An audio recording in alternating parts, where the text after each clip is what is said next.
Hello, hello, hello, hello, hello, hello. Hello, hello, hello. Can you see and or hear me? Usual question. I don't know that the seeing and hearing is actually working. Sorry. Still not remembered to mute your laptop. sorry. Crimson's having a few Crimson's having a few technical issues. Oh, seeing yes. So does that mean you can't hear? Hearing a bit jumpy. Oh no. Oh dear. Hang on. Let me just do a speed test. Oh, I should have done this earlier. Massively professional. Speed test. Come on. Quicker. The speed test should be faster. All right. The speed test being slow is not a good start. Now, what's the upload speed? Come on. Give me the money. Oh, it's so slow. Okay, so some people say it's fine, and the speed isn't terrible. It's not great. Oh, well, hopefully it will improve. Hopefully we don't have another technical issue evening. Please keep me up to date on the sound and audio thingy, please. That. Take those words, put them in a sort of proper order, and pretend I said them. Okay. Crimson, you've made it in. I have. So Crimson was having some technical issues. I'm in. Normally she's there, sort of warming everyone up beforehand, going, "Oh yeah." Okie dokie. So, what's been happening in my world? Usual format. I'll just talk about what's been happening in my world for 5 minutes or so, then get onto the subject. My fantastic assistant will do all the Q's and pass them over to me so I can do the A's. So.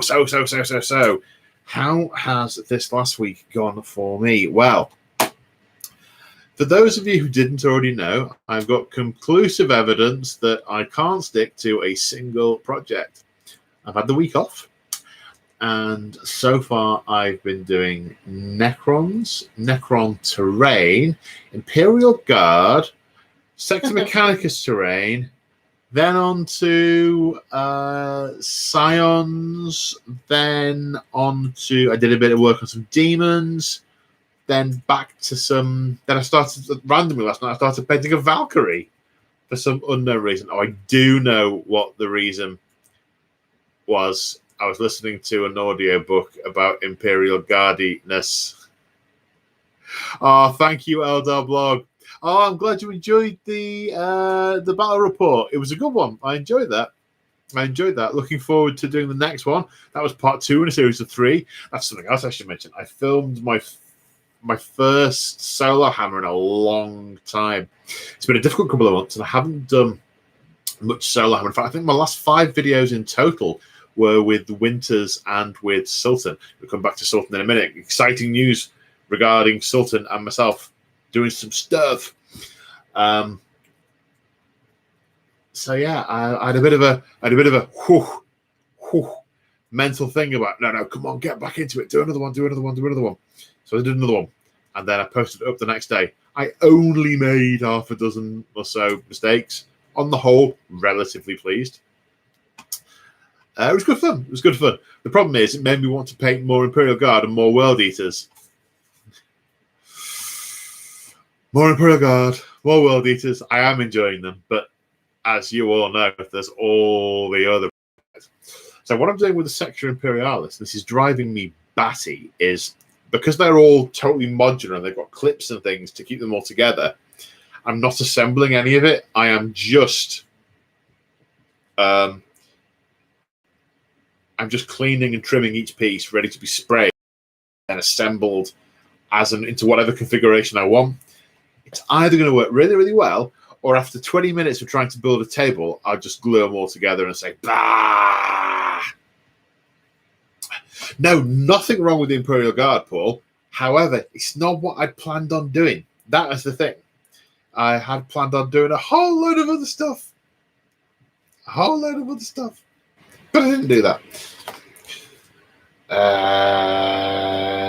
Yes, that's what's been going on hobby-wise.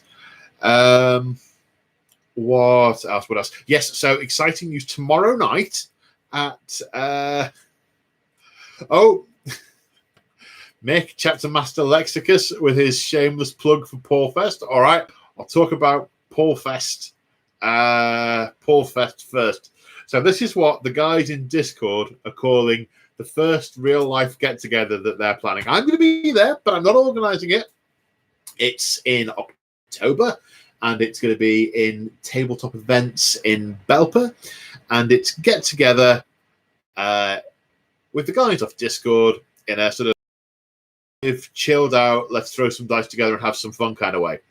So I believe there are still tickets available. So if you're interested in Paul Fest, hop into the Discord. If you need to know how to go to the Discord, the membership links. You need to be a channel member or a patron, and that gets you into Discord.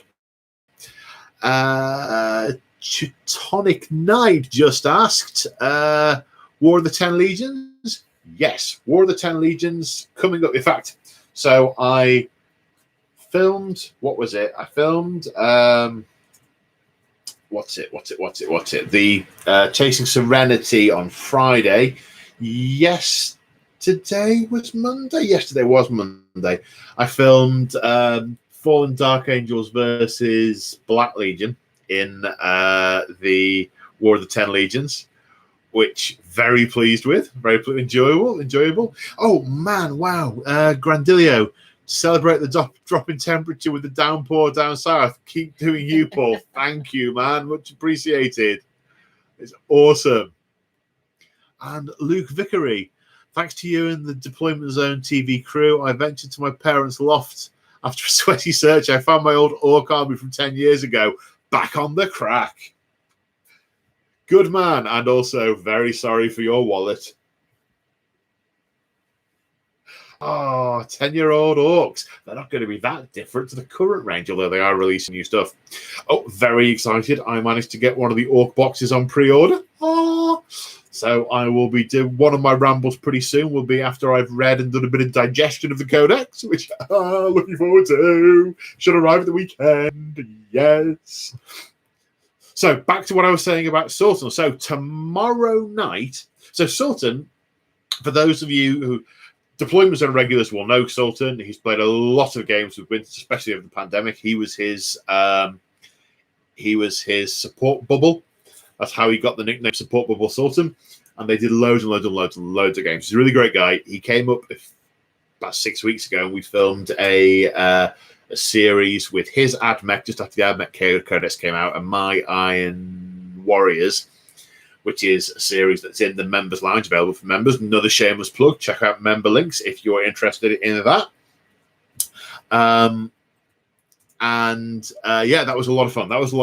He has a YouTube channel called Sultan Plays, and he does videos of a lot of the Deployment Zone group playing various video games. A lot of it so far has been Warzone. He's done a bit of Necromunda Hired Guns, which is a great game. But tomorrow night on his channel at 6 o'clock UK time, he and I are playing Vermintide. Yes, we are going to be running around like lunatics, getting brutally murdered by Skaven. Yay! It is such a difficult game, but a lot of fun. I haven't played it probably I didn't realise it had been over a year, nearly a year since I last played it. And is it a year since we last played? We didn't play since you had your accident. Ah, right. And your accident was in August. It was. So it's been nearly a year since we played. Oh, what a shame. We need to do that. We do. During lockdown, Crimson and I played Vermintide together a lot. A lot. A lot. The most psychotic elf I have ever seen, running around like a mad lunatic. There'll just be one guy in the distance, you'll just be off. Stab, stab, stab, stab. Nutter. So yes, playing that tomorrow night with Sultan. So looking forward to that. How old is Vermintide? No idea. I know there's a Vermintide 2, but this is Vermintide 1. Yeah. So I tried it earlier today, trying to warm up and remember how to do it. I died a lot. And then I remembered how to play. And I died less. But not none. Less, but not at all. Yeah, that. Okay. That, I think, is sufficient pre-ramble. It's a little bit like preamble, but it's a ramble. It's pre-ramble. Pre-ramble. Okay, so Space Marines, how they organize. I've been intending on rambling about this for quite a while, but not quite got round to it. Sorry, thirsty. It's so hot. Still so hot. Still no sponsorship deal. I'm drinking the caffeinated stuff, which in this heat is just mental. Yes, so if we go back a few years before the yes, that's how we'll do this. We'll talk about the pre-Primaris days and then how everything changed with the Primaris. Disclaimer, this is the stuff that comes from my memory. It's not a I didn't spend the day studying it today to try and make it as accurate as I possibly could. There may be bits that are wrong, open to interpretation, but the 40k universe is massive. There are always going to be things that are right and or wrong, or open to interpretation. Thank you, Eldar. I was about to say you feed my coke habit, but that could be interpreted in a number of different ways. I refer specifically to my my psychological addiction to Diet Coca-Cola. So yes, back in the day.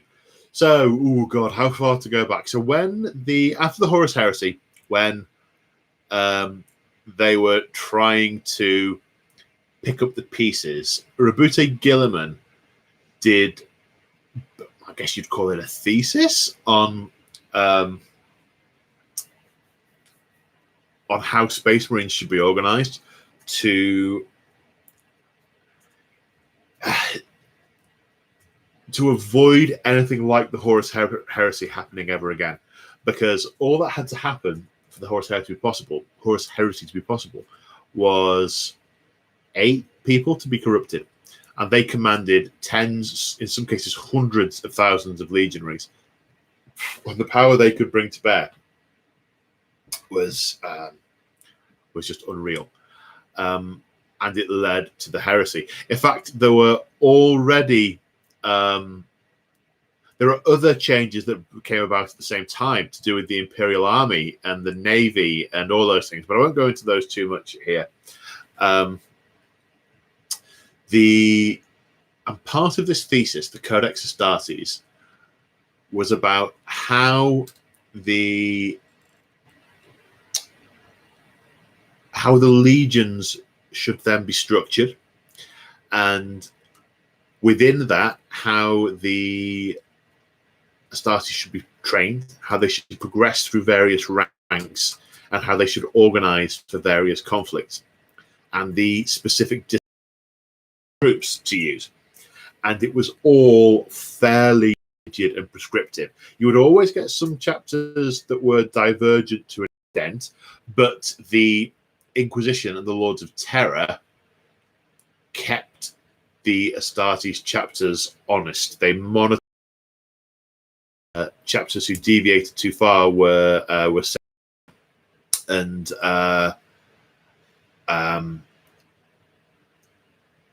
in some cases declared renegade and taken out. So part of this decree was that Space Marines would be organized into organizations of roughly 1,000 astartes, called chapters, rather than legions of up to hundreds of thousands, so that any chapter going renegade could only take 1,000 Marines with it. Within that, each those 100 Marines would be broken up into 10 companies of 100 Marines. Now, there were always sort of ancillary staff that sat above that. So the Librarius, the Space Marine Psychers, don't count towards that 1,000 total. They're a sort of separate organization. So you're probably talking about 1,050, maybe 1,100 Marines across the piece. They would form into 10 companies. I'll come on to first and 10th, but second, third, fourth, and fifth are the battle companies, and they are the companies that the chapter routinely deploys. Now, very often you would find that a chapter wouldn't fight as a whole. That would be very, very rare. In some cases, you might even find as little as a squad being deployed. There are stories of one squad being deployed here, a few Marines being deployed there. Some chapters would be distributed throughout the galaxy and rarely fight as a whole. Others operated more as a cohesive unit. But generally speaking, they would deploy as a company. Now, the company might have support from some of the other... I'll come back to that bit. So a company would consist of 10 squads of 10. So 100 Marine, 10 10. It's all multiples of 10. If you count one as a multiple of 10. So one Marine is a Marine, then 10 Marines is a squad. There was an old adage in the Horus Heresy. If you want to take a town, send a legionary. If you want to take a city, send a squad. If you want to take a planet, send a company. If you want to take a culture, send a legion. Which I liked.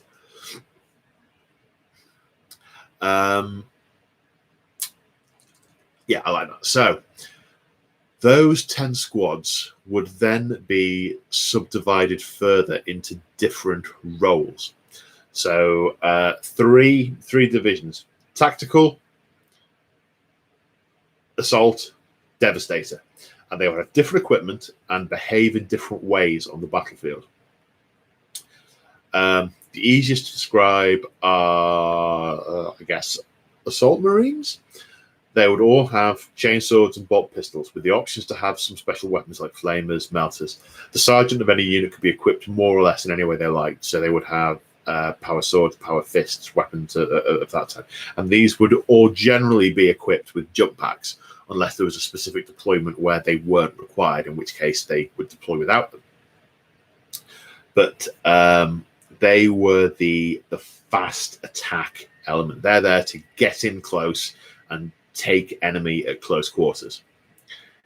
You then at the other end have the devastators, who the majority of the squad would be equipped with bolters. However, up to 4 Marines could or would deploy with a heavy weapon.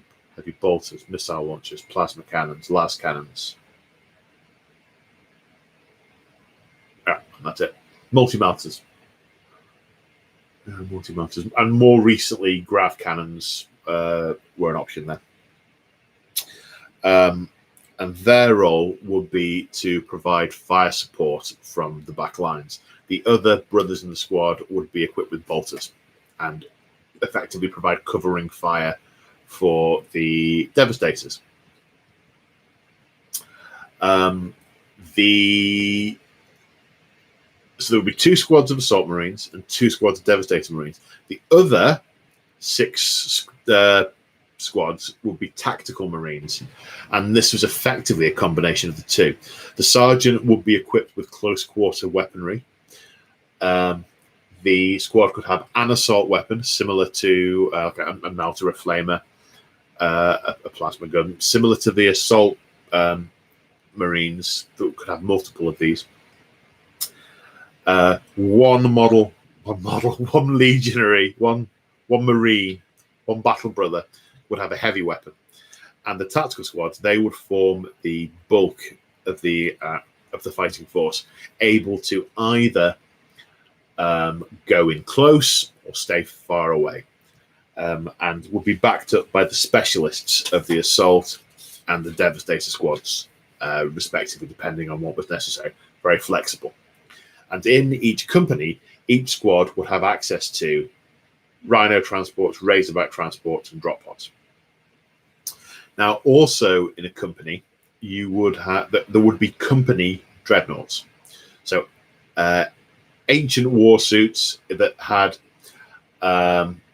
the fallen brothers who haven't quite yet died being interred in them to pilot these war machines, and the saying, "Even in death, I still serve." I like that. That's very cool. Known as the Ancients. And a company would have between 2 to 3 dreadnoughts, and they would be drawn from members of the company who fell and was suitable. The Tet Marines deemed suitable to take on. Not everyone is compatible. That's the word, compatible. The company will be run by a captain and a chaplain, and typically, when deploying in the battlefield, if the company deployed as a whole, obviously the captain would be there, the chaplain would be there. Often companies would deploy in demi-companies, so there would be 2 units of 50, 3 tactical, 1 assault, 1 devastator. Depending on the scenario, they might mix them up depending on what was needed, but generally speaking, 50 Marines in each, and one would be led either by the captain or by the chaplain. There would also be a number of company veterans, effectively. They might have a company apothecary, a standard bearer, and a couple of individuals basically forming the command and the support corps for the captain. Lieutenants were a concept that came later on when Gilliman revised the Codex when the Primaris Marines came along.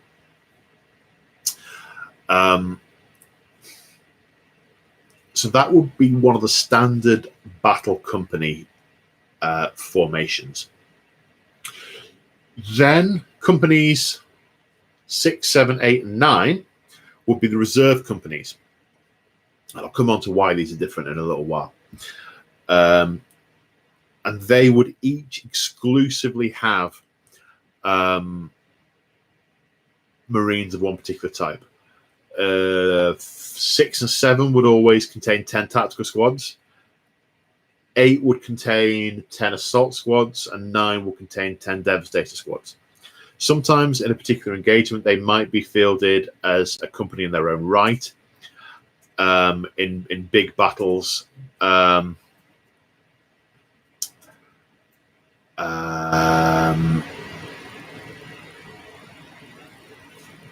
but generally speaking, they were there to replenish the ranks of the battle companies.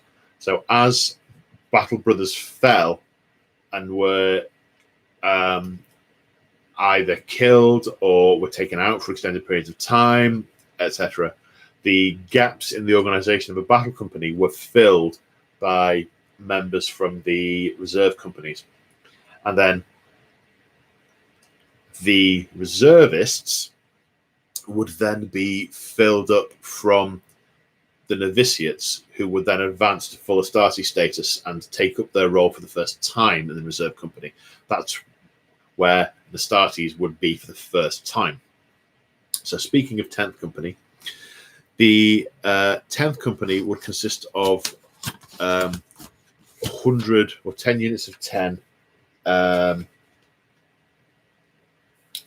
So Crimson's passed me a note from Aldar blog. Can you comment on how these organizations of formations differ for traitor Marines? I can, but I might. We'll see how we are for time at the end. Might make that a separate topic. Oh, right. Okay. There's a few. Okay. Before I move on. Must remember I was on Scouts. Remember I was on Scouts. Scouts. okay, from Moog, Marines are much harder in the lore than they are on the table. Yeah, they are, because, you could use one Marine to kill hundreds of orcs. But, it wouldn't make much of a game if you just had one Marine and your opponent had an army. And GW wouldn't sell many models. 2 unfathomable reasons. From Thomas Roundtree, Hyporg got an entire Dark Angel 5th Company to hand. I had to deep dive so hard into trying to get it to be as accurate as possible. Good man. I like to hear it. I love seeing narratively constructed armies. I love Space Marine armies that are all things. My Blood Angel army is Blood Angel 2nd Company, and each of the squads has got the specific squad markings painted on the knees, so I know what squad they're from. Then when I field them, I say, all right, I need 3 tactical, 1 assault, 1 devastator, unless I'm doing something specifically different. Yeah, I love that. So hyped for Dark Tide next year from Grandilio. Oh, is that a game? Is that a game I don't know about? Dark Tide. I shall investigate this. Thank you. Scouts. Oh, Lexicus, don't get me started on Traitor Marines and Warbands. There's a rant there. There's a rant. Maybe, yes, that should be a whole. That should be a whole ramble or a rantble. Ramble.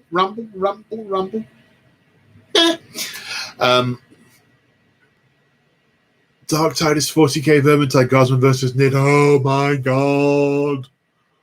I need to take a week off when that comes out. An entire week. So, Scouts.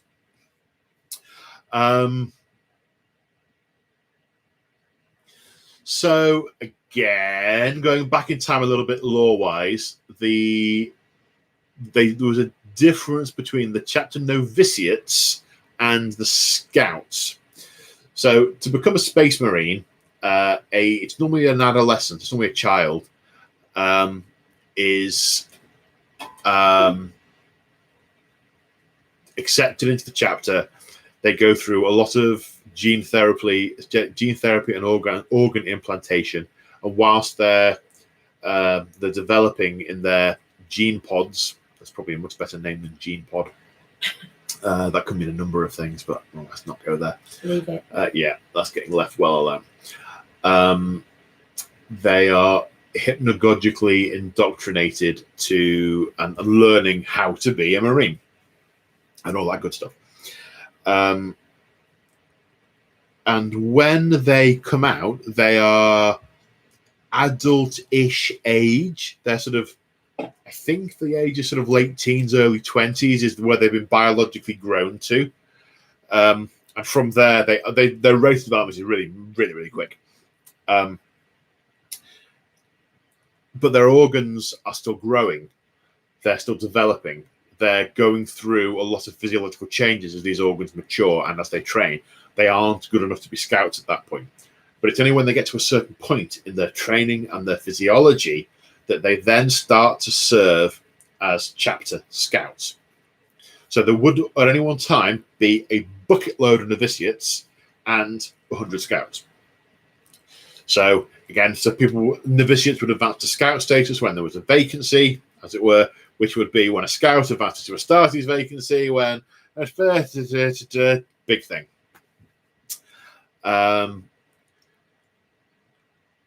So they would consist. So there would be 10 scouts. Now, so the scouts would learn their trade generally by they wouldn't deploy as a company, very rarely, but you might get a unit of scouts being attached to a battle group, and they would scout and do reconnaissance and occasionally fight alongside the astartes and the battle companies. That's where they would learn a lot of their first-hand experience, would be fighting alongside battle companies and reserve companies, which is why it always irked me, and I always would, every time I played him, I would give Winters huge amounts of abuse for using scouts as a bullet shield for the rest of his army. like, no, they're the future. If you read the books, they protect them at all costs because they're the future of the Legion or chapter. They don't just throw them at the enemy like cattle. So, And breathe. and breathe. Scouts are elite, and the elite nature of the scouts represents their rarity. You wouldn't have a scout holding down an objective against a massive tide of orcs or against tracer legionaries, but you would expect tactical marines to do that. That's one of the critical differences. That you wouldn't expect to have a demi company of 50 scouts unless you were doing a very special scenario.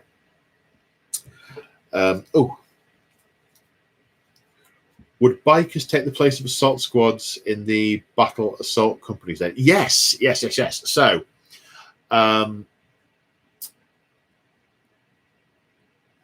in the assault, come on, brain, come on. I'm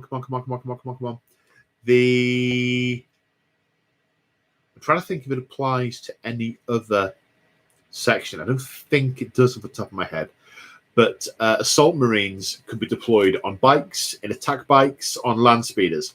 So if you were being, total narrative, so I do kind of do this, I don't deploy more than 20 assault marines. So if I'm putting 6 land speeders down, then I won't have more than 14 other assault marines, because then I'd have 20 assault marines.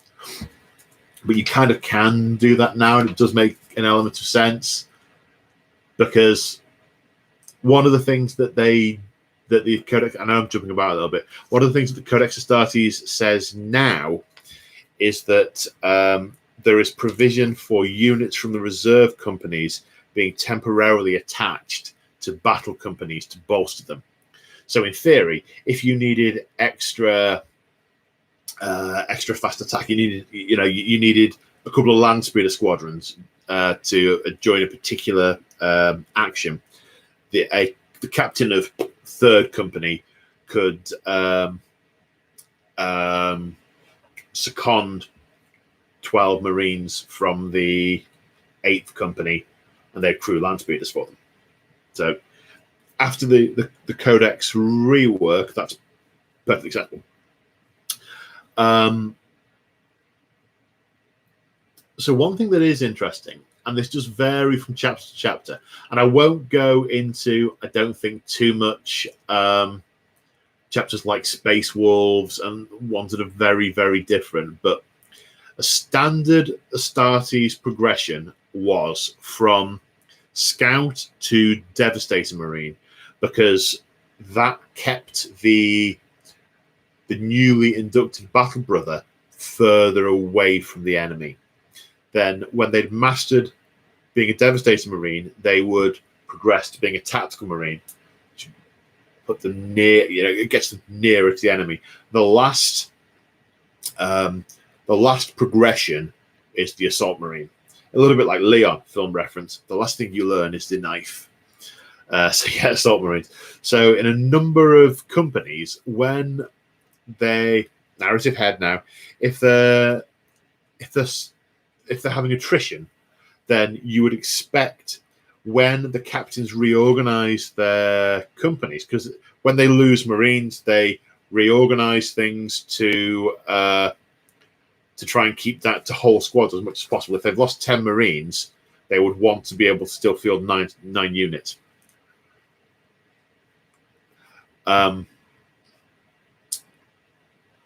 So the ones that are hardest to fill, the Assault Marines, but the easiest to fill, the Devastator Marines, because they're ready-made from the reserve companies. It all depends, because then in the reserve companies, you start filling up the Devastator companies, and then you might move someone onto the tactical company and move someone to the assault company. I'm sure there's lots of different ways, different permutations, but that's the general gist of it. Now, what is quite interesting is, just to mention one of the slightly divergent chapters, because it's one of my favorites, and I can, the Blood Angels. They used to do that different ways around, because they all had the red thirst. So they are all intrinsically well suited to being assault marines because their instinct is to get close and tear the enemy apart. So actually, they would always start as assault marines and then progress to tactical marines and then to devastator marines, because it's only the ones that you would want. You need to be able to trust your devastator marines to be able to do the job and not run off and try and club a Carnifex to death with the rear end of a las cannon. You want them to stand there and shoot it. So yeah. So they have that slightly differently. So then you have First Company, and First Company are the veterans.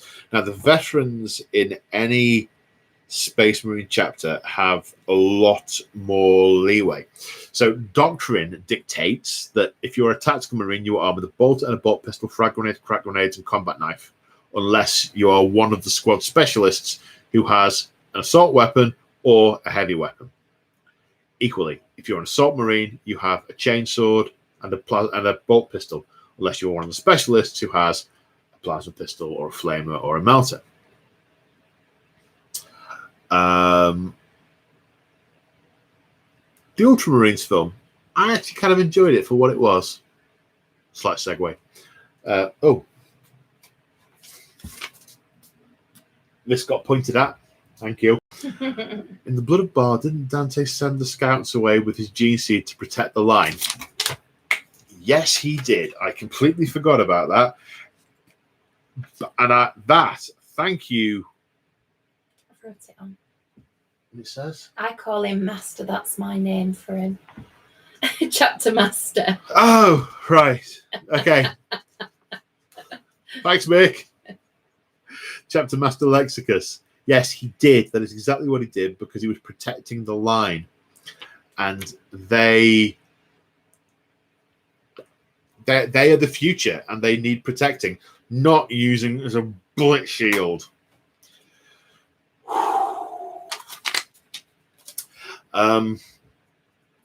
But the First Company Marines can equip themselves however they like. So if their tendency is towards close combat, they can take any close combat weapons they wish, and they're organized into veteran assault squads.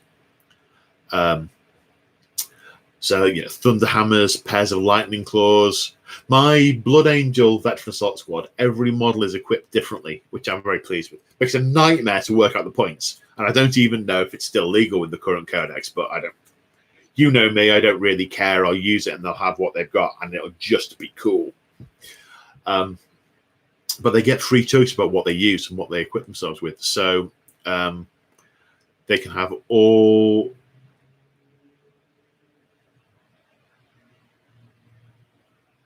Oh, sorry, I just saw a note pop up. Someone's having trouble with their membership. I need to go and have a look at that. I'll do that after the stream. Sorry, I still can't work out how to make Discord not do the pop-up thing in the corner. Or rather, I have been told how to do it, but then I don't put it back on and I never see things again. And I don't see them on my phone, and I think everyone's quiet, and they've been going, Paul, are you still alive for a week? And I'm like, oh. So I don't turn it off. I try not to get distracted. But someone's having trouble with the members.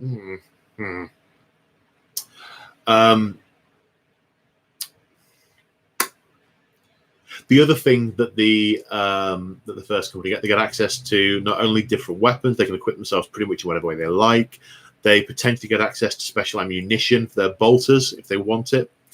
And also they are equipped, they have the rights to wear, they have the honors to wear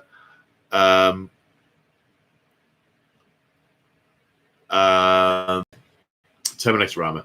The chapters don't have a huge number of suits. They are relics of the Holy Emperor, and it's the veterans that get to use them.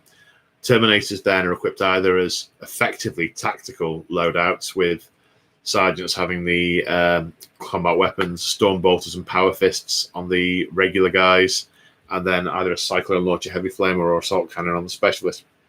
Or they're kitted out for assault with thunder hammers and storm shields, or pairs of lightning claws. All very devastating. So the first company wouldn't typically be deployed en masse. They would typically be in similar way to the scouts, they would typically be attached to a battle group. So you might have a company or a demi-company being sent to a particular war zone with a squad or two of veterans and a squad or two of scouts, with backup from some of the headquarters units. So we move neatly on. So headquarters functions, there's chapter organization, there's the reclusium, the apothecarian, the librarius, and the armory. They all get posh pseudo-Latin names apart from armory. Not even armorium. No, it's armory. So the individual companies don't have their own contingents of predators, gunships, land raiders, whirlwinds, thunderfire cannons. They don't have direct access to all of that.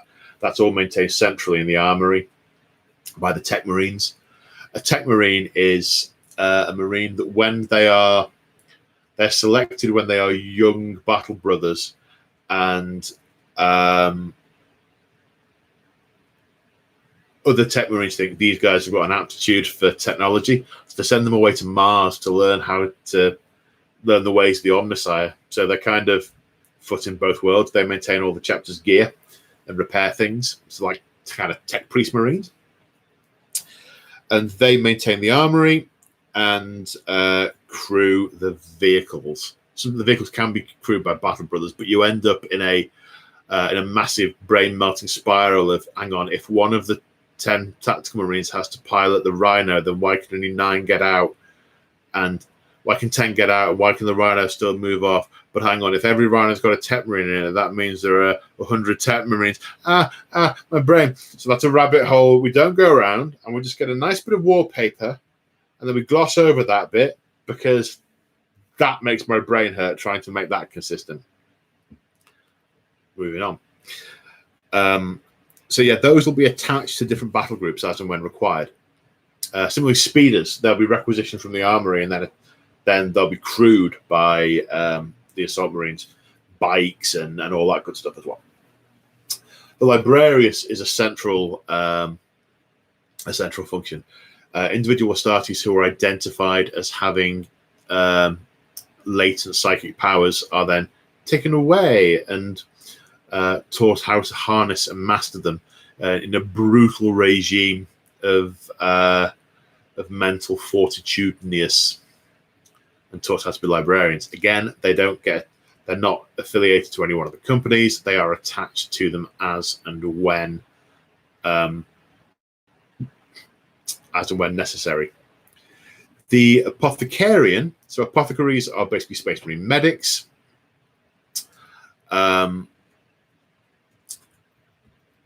There are a central group of apothecaries. A lot of the time, these are the guys who are building the new novitiates and overseeing the growth and enhancements to full astartes status. But each company also has an apothecary. So it's kind of on a Venn diagram. There is an overlap between a given company and the Apothecarian. The reclusiarchy is the same. It's the chaplains, the spiritual leaders of the chapter. You'll have a central core. You'll have a head chaplain known as the reclusiarch, and then you'd have one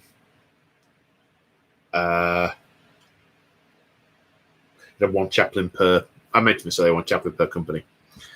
Chapter command is basically the chapter master, the chapter banner bearer, venerable dreadnoughts. Although venerable dreadnoughts are often associated with the first company, they're veteran dreadnoughts, and there will sometimes be some chapter veterans, often used as honor guard, that are external to the company structure.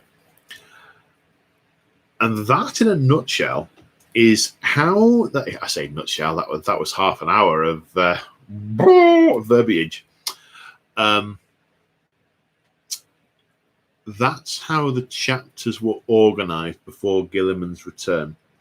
So what Gilliman / GW did when they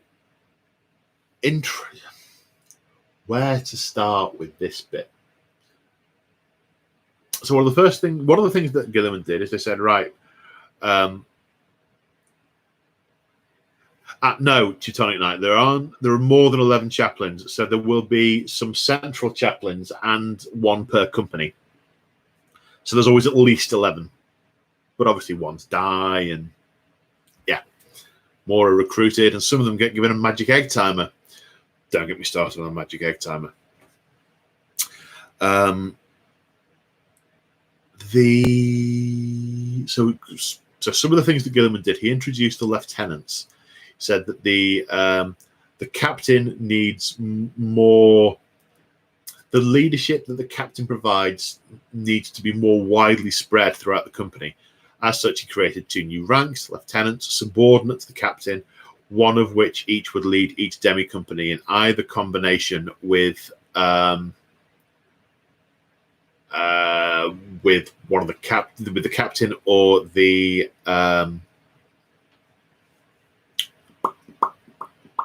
chaplain.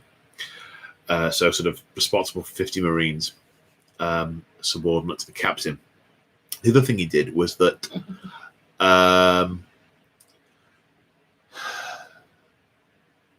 change the structure such that units from the reserve companies could be attached to a battle company temporarily, and a battle company could be theoretically up to 20 squads rather than 10.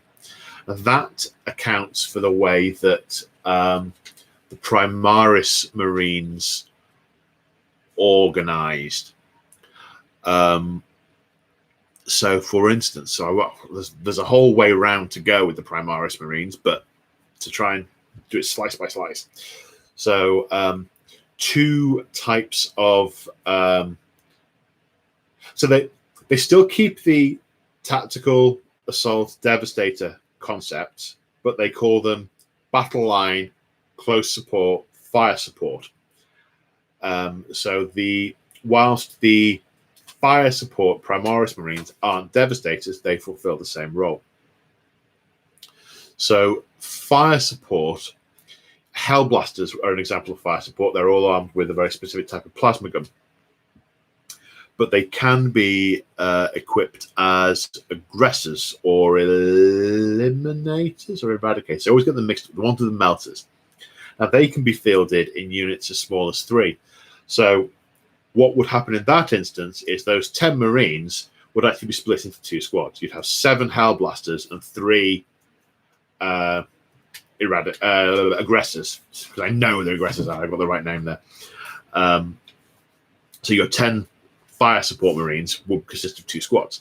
Therefore, the need to be permissible to have more squads in the company, that would be necessary to have the squads being smaller, even though the number of Marines was greater. It also allows for, if one of those is Moog saying, "Tell us about the egg timer." It is.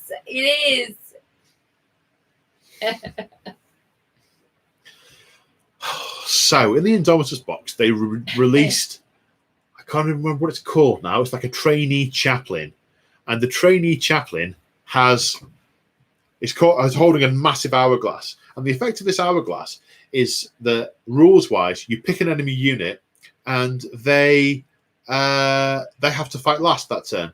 So let's just pull that thread a little bit.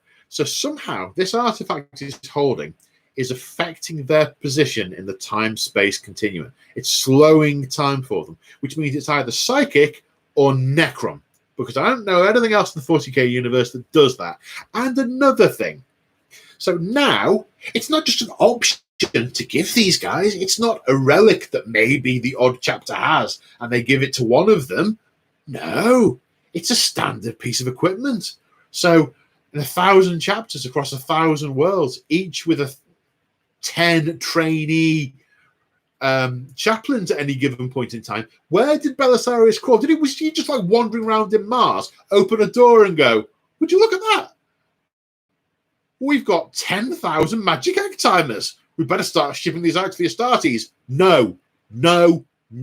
Someone did not think that through. That wouldn't have got a tick from me. Who proofreads these things? I've calmed down now. It's your fault, Moog. I just still no sponsorship. I'm going to need another one. I do have a here.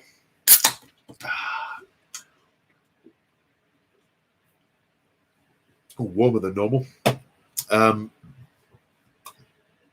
So the 20 squads thing, it accommodates the fact that 10 Primaris Marines can be 2 squads, or even more if necessary, and that units from the reserve companies can be brought in to fulfill that role. So all good so far. Happy with that. Love that. I'm even happy that, okay, your Devastator Marine can actually be equipped as an aggressor or as a help blaster, because that's the stage of their progression they're at. They're a Devastator Marine or a Fire Support Marine.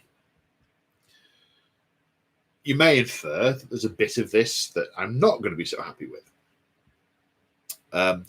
It took them quite a while to actually get to that. It took about 3 codices before they actually said, oh, so when we say these come in units of 3 to 6, it's because 10 can split off and do this. The reason they're in 3 to 6 is because back in the day, GW used to release boxes of 3, but you had to have like 10 to make a unit or 5 to make a unit.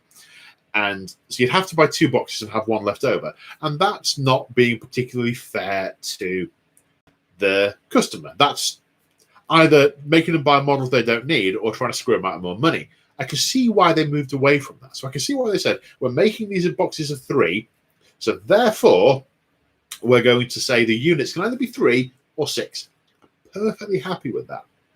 The fact that it took them 4 years, 3 years, it took them years to actually write that in a book and say, oh, well, what's happening here is you've got 10 and they're breaking off like this. No narrative explanation whatsoever from why Gilliman has suddenly gone from 10 is the magic number to, no, it's a 3, mate. Yeah, it's fine. And why are there 4 squads? Yeah. Nothing in the books about how they would organize. I fretted for a huge amount of time. That's what I do with codices.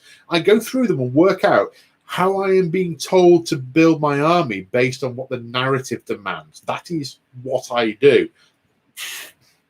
And that made it jolly difficult. They've now dedicated about 5 lines to it, but it's enough. The 5 lines is enough to say, okay, there's 10 of them. Therefore, you might have 4 aggressors, 3 eradicators, and 3 different aggressors or whatever. Yeah, okay. 10 Marines, kitted out that way. That's how the squad organization changes to accommodate that. Happy now. The number of chats I had with the deployments there, regulars go, can you work out what this meant to actually be? No, I can't work it out either. Which is why when I started my fulminators, I'm like, right, okay, it says aggressors and battle heavy support. Therefore, I'm having a unit of 5, and I'm going to have 5 Hellblasters. So I've got the right darn number.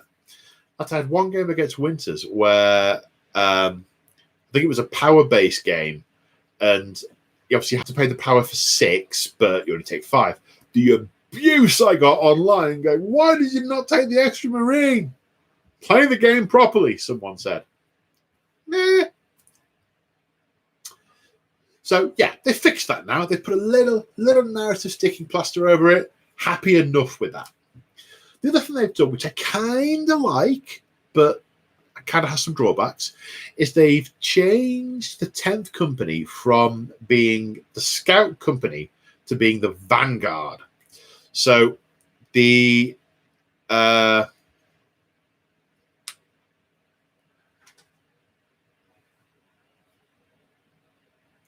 Sorry, I've just got the loading bars going around. Buffering. My brain's buffering. So they've said scouts, all novitiates are scouts. They kind of rolled them into one. They no longer count to the 1,000 Marine total. Okay, that kind of makes sense. Now, the 10th Company are now the Vanguard. So these are Marines who are equipped in super stealth armor, who do super stealth rolls. Okay. So the Vanguard are the place that the scouts go first before they move on to battle reserve companies. Okay, that's the first thing they do. All right. Then it starts to go on about, okay, well, Vanguard, they've got all these different types. And I'm like, okay, I'm cool with that. Some of these are assaulty, some of these are shooty, some of these are vehicle-y. I really quite like the Invictus Warsuit. But the thing I hate about it is that its ballistic skill, weapon skill are too high, in my opinion. It's a Dreadnought chassis, right? And the guy controls it with a pair of joysticks. And it's every bit as good a shot at a fight as a Dreadnought, who is controlling it with a direct interface into his spine. That irks me. So if they were worse weapons skill, ballistic skill, I would be beautifully happy with it. That's my little annoying niggle with that. Yes, the Vanguard I quite like it. It also says the scouts get deployed with the Vanguard to learn their trade. I'm like, yeah, okay, that makes some sort of sense. The fact that there's nothing that says in the book that actually scouts for first generation Marines are the same as scouts for Primaris Marines, I'm just making that assumption. Because for like 3 years, there were no Primaris Tactical Marines. I don't know how an entire Primaris chapter used to maintain their war gear. I digress. What are your thoughts on non-codex compliant chapters, Paul? Well, thanks, Lexicus. There's no way I can cover that tonight. That will have to go on the list. I also don't know as much about all of those. So maybe that's one to run through on another occasion. From Ping. I always thought of rhinos and other tanks having a set driver who isn't part of the squad on board, a bit like the aircraft. I agree. But as soon as you start doing the maths on that, then you've added an extra 100 Marines to the chapter because every company's got 10 rhinos, give or take.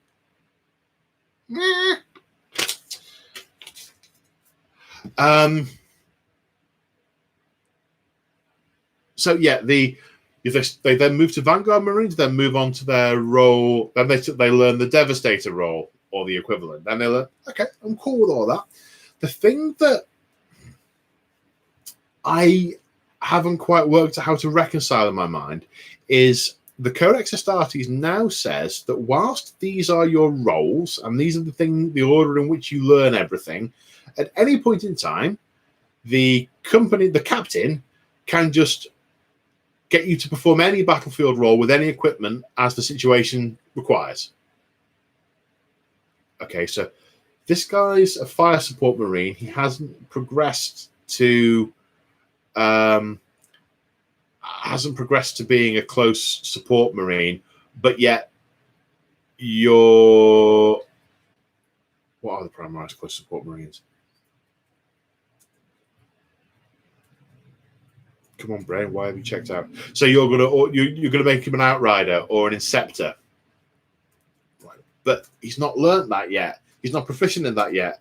That's not the company's meant to have these delineations for reasons, so you can hold lines and do this. You're basically saying this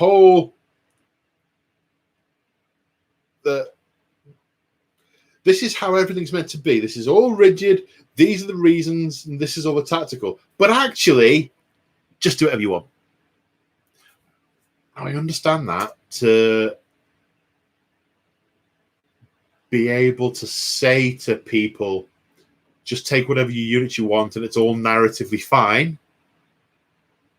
But you know what? All the other things, they still made it all fine anyway. It all made sense. You can say, okay, well, actually, I've got My army is all Hellblasters. Okay. It's all from the 9th Company. Job done. So yeah, I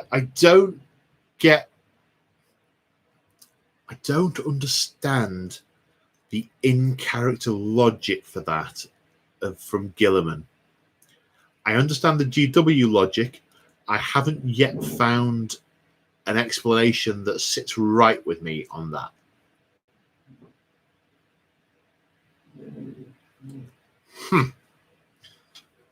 So we have a new level 2 exclusive content member. Hello, Deadline. Woo! Great to have you on board. It now, and yes, they are quite correct. It now means you can heckle me as well as watch battle reports and all sorts of other good stuff in the members' lounge. Woo!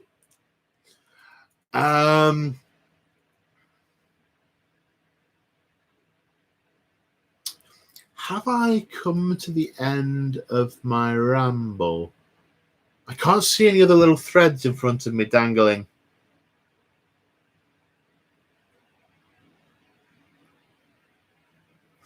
What else is different in Gilliman World? Well, the equipment's all different, but that's not chapter organization and marine progression. That's the techno heresy of Belisarius Call, and why he hasn't been executed by the Inquisition. That's a totally different ramble.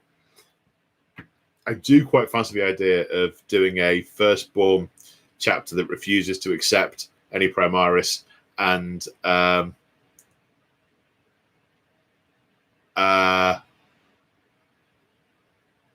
consider Gilliman and Call a heretic.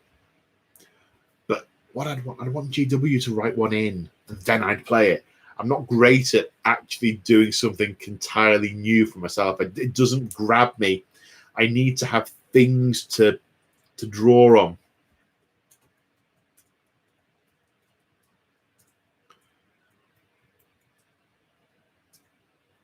What's the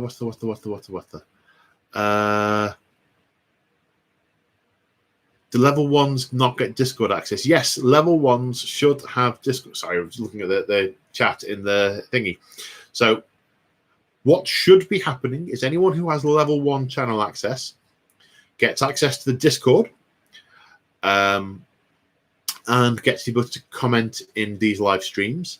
Anyone with level 2 access gets both of those things and the ability to watch the exclusive content, which includes vlogs and battle reports and may include other things at future points that I've not quite got to yet. Not exactly relevant. What do you think of the new Sons of Horus model, Paul? I haven't seen it, so I can't really comment. I'll have a look. How are we doing for questions? Just got one from Clash of the Dice.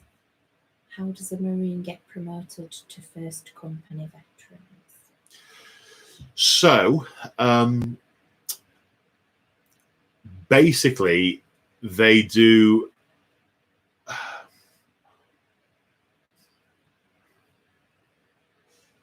It's dead man's boots. When the first company takes a casualty, it's less clear cut. Someone could be promoted to veteran status, but not necessarily go straight to the first company. They might be a sergeant in a squad with veteran honors. If you look at your sergeant stats, those sergeants are all the same stat line as the veterans. Your sergeants are effectively veterans. In fact, back in the day, you could either have a regular sergeant or a veteran sergeant. That was a distinction that it made in the Codex. You could pick whichever you wanted. Sometimes sergeants will get promoted to the first company. Other times, individuals who basically, if you're good enough, you get picked. It's one of those, they mark you out. Yes, this battle brother did something massively heroic, and he took out this massive collection of orcs or necrons, or he slew some tracer marines, or whatever it might be, to make them stand out, to illustrate that they have advanced their their warcraft has advanced to the extent that they are now considered to be a veteran, and they may get promoted. It's not clear whether the veterans are always kept to 100 Marines or whether they sometimes go over because there are new veterans to add in, or whether they sometimes stay under because no suitable candidates are identified. I think that varies from chapter to chapter.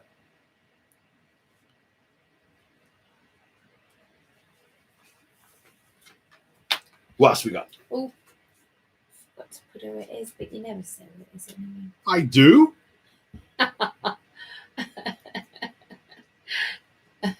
It's Paul.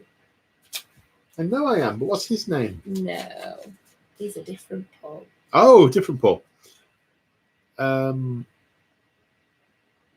My astral kolos.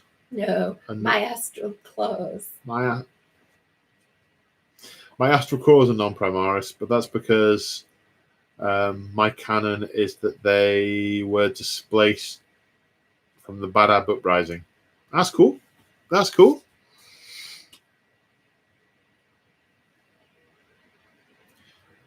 Teutonic Knight saying, "Are the Tyrannic War Vets first company?" I believe they are. I believe they are. Did that just wait to post it? Right. How are we doing for other questions? That's it. Yeah, that's it. Oh wow. Okay. There are questions in the Discord. Are there questions about this in the Discord? All right. Let me have a look. I can't see my face now because I've opened the Discord. I tried to open it, but it won't open for me. Have you not signed up to the Discord? Yeah. But it won't open for you? No. Right, show me that when we're done, and we'll make that work. Okay. Oh, God, what if other people are having the same problem?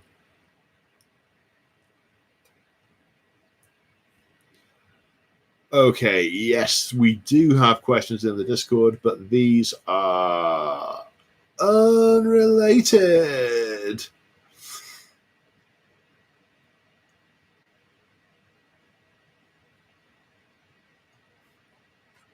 Okay, anyone want to hit me with any more comments in the chat?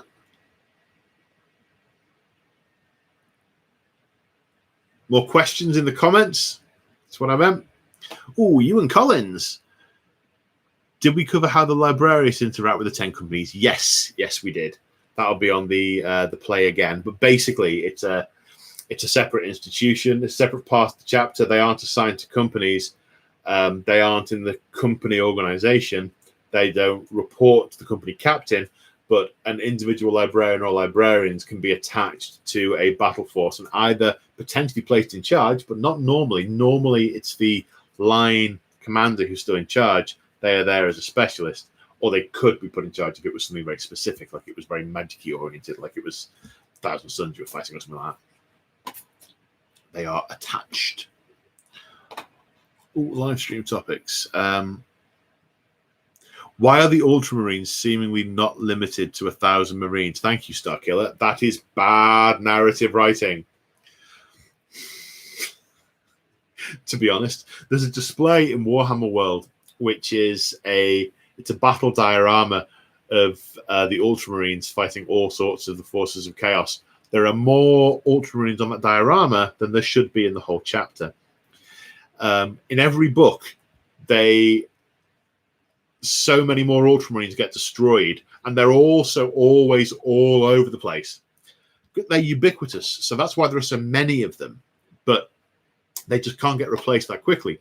What I might have done, in my humble opinion, as part of the Gilliman updating the Codex, is I might have changed the limit or created some chapters with a higher limit. You know, you could, for example, have reintroduced the original.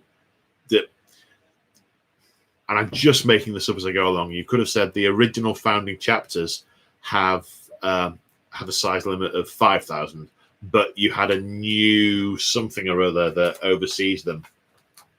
I don't know. You know, there are 5 chapters of the Ultramarines. each one led by a chapter master. Then the chapter master's led by a tetrarch or something to tie them all together to make it so actually it makes sense to have this many Marines, but actually what Gilliman was trying to achieve is still achieved. I'd have written something like that in, because it does leave a jolly big hole in the narrative, because they're always everywhere all the time. And everyone likes painting them with a gold trim, right? Well, a lot of people do. Mine are the 5th company, so they got the black trim. But there's only 100 of those. That's it. They're everywhere.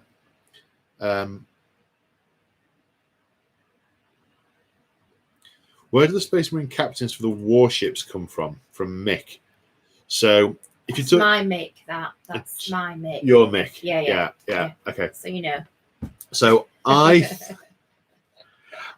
think in heresy books, the legions could have many, many, many captains. Someone can be given the rank of captain and not necessarily given command of a company. That is still technically true and possible in other chapters. There are instances in the lore where someone is given a battlefield promotion to captain because it's necessary at a given point in time, and then that's meant that the chapter has ended up with more than 10 captains, and they take on different duties and so on. That's a nice little narrative nugget to be able to weave into your army, into a story. So I think a lot of the captains in the heresy days are the non-company captains. However, these days, the captain on the Marine captain on the ship is the highest ranking officer, the Marine officer present, which might be a sergeant, might even be a trooper, or it might be a captain or a lieutenant. And they would not necessarily be on the ship the entire time. It would then be down to the shipmaster to do his thing when the captain was planetside, kicking alien butt. That's what I think anyway. Wow, it's coming thick and fast in the Discord now. Guys, if you want to try and put as many as you can in the chat rather than the Discord, because then everyone can see them, because the non-Discordians can see the chat as well. But, you don't have to. New Son of Horus model from One Pingy Boy. Ooh. Quite like that.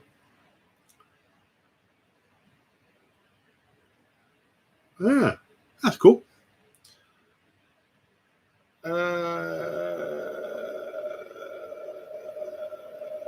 Have we got any other comments? Any other questions?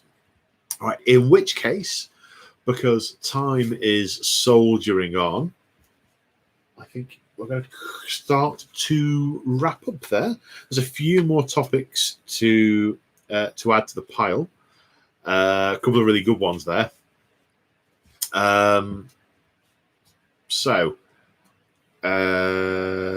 Usual thank yous. Welcome, Deadline. Welcome to the family. That sounds quite mafioso. It's not what I intended. Great to have you on board. Have you managed to get into Discord? It doesn't look like you have. Maybe my Discord's just being a bit slow. I need to look at whoever was saying they were having trouble. I need to look at you. You've been having trouble. We need to look at that. Yeah, only tonight. Only tonight. Yeah. Okay. And big thank yous to Eldar Blog, Chapter Master Lexicus, Grandilio, and Luke Vickery for all doing super chats. You are all absolute legends. We really appreciate it. We do. Big thank you as ever to my you took offense to the use of the word admin. I did not take offense. Thank you very much for Crimson. Leading lady, someone said earlier on, and I'm loving that. Okay, leading admin it is. Thank you, Crimson, as always. And we will call it there. Until next time, stay safe, everyone, and I'll see you in the next one. Bye for now.